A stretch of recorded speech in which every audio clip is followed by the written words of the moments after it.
Tuhan bersamamu. Inilah Injil suci Yesus Kristus menurut Yohanes, bab 17, ayat 20 sampai dengan ayat 26. Dalam perjamuan malam terakhir, Yesus menengadah ke langit dan berdoa bagi para pengikutnya. Bapa yang kudus, bukan untuk mereka ini saja aku berdoa, tetapi juga untuk orang-orang yang percaya kepadaku oleh pemberitaan mereka, supaya mereka semua menjadi satu sama seperti kita, ya Bapa, di dalam aku dan aku di dalam Engkau, agar mereka juga di dalam kita, supaya dunia percaya bahwa Engkaulah yang telah mengutus aku, dan aku telah memberikan kepada mereka kemuliaan yang Engkau berikan kepadaku, supaya mereka menjadi satu sama seperti kita. Kita adalah satu. Aku di dalam mereka dan Engkau di dalam aku, supaya mereka sempurna menjadi satu, agar dunia tahu bahwa Engkau telah mengutus aku dan bahwa Engkau mengasihi mereka sama seperti Engkau mengasihi aku. Ya Bapa, aku mau supaya dimanapun aku berada, mereka juga berada bersama-sama dengan aku, mereka yang telah Engkau berikan kepadaku, agar mereka memandang kemuliaanku yang telah Engkau berikan kepadaku, sebab Engkau telah mengasihi aku sebelum dunia dijadikan. Ya Bapa yang adil, memang dunia tidak mengenal Engkau, tetapi aku mengenal Engkau, dan mereka ini tahu bahwa Engkaulah yang telah mengutus aku, dan aku telah memberitahukan namamu kepada mereka, dan aku akan memberitahukannya, supaya kasih yang Engkau berikan kepadaku ada di dalam mereka, dan aku di dalam mereka. Demikianlah Injil Tuhan. Kuatkan hatimu. Inilah sampan bersama saya, Pater Domikevi, SVD. Bapak, Ibu, saudara-saudariku terkasih, dimanapun Anda berada saat ini. Hidup itu tidak enteng. Segalanya membutuhkan perjuangan. Apapun itu, kita membutuhkan kekuatan hati untuk menjalaninya, karena rintangan atau tantangan pasti selalu ada. Kita hanya perlu memastikan bahwa apa yang kita lakukan dan kita jalani adalah hal yang baik dan benar. Jika pegangan kita adalah kedua hal tersebut, maka kekuatan hati untuk menjalaninya sangat kita butuhkan, karena tidak semua orang sepaham dengan apa yang disebut kebenaran dan kebaikan.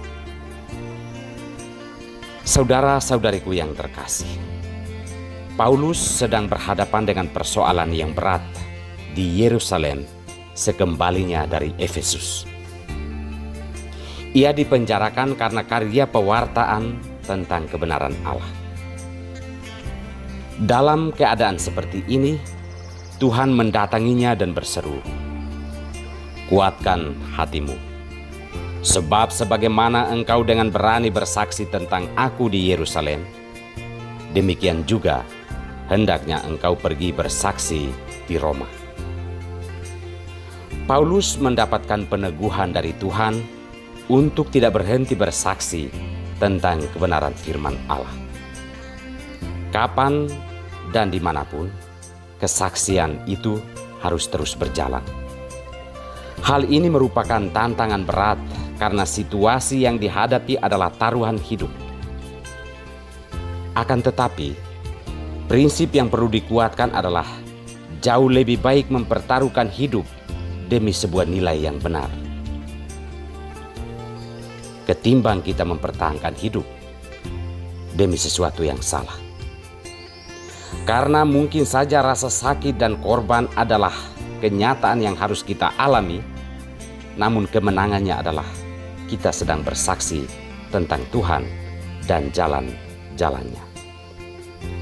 Yesus menegaskan bahwa Dunia memang tidak mengenal jalan-jalan Allah. Maka ia berdoa agar para murid tetap ada bersama dia, agar di mana ia berada, di situ pun orang-orang yang percaya kepadanya berada. Kita sedang berada dalam lingkaran perlindungan dan kasih Yesus. Ini soal jaminan hidup, bahwa setiap orang yang telah percaya kepada Yesus dijamin akan selalu bersamanya. Ketika Yesus berada dalam rintangan dan tantangan yakni salib, para murid pun akan berada di situ, mengalami hal yang sama. Namun ketika Yesus berada dalam kemuliaannya, di situ pun para murid akan berada di sana. Berjalan bersama Tuhan tidak membebaskan kita dari berbagai kesulitan hidup, namun justru Tuhan selalu datang dalam setiap tantangan dan keadaan sulit yang sedang kita hadapi dan berseru, kuatkan hatimu. Masih ada yang lebih sulit yang harus engkau hadapi. Poinnya adalah, jangan berhenti bersaksi karena tantangan yang kita hadapi. Tuhan tetap meneguhkan kita dengan berkat dan doanya.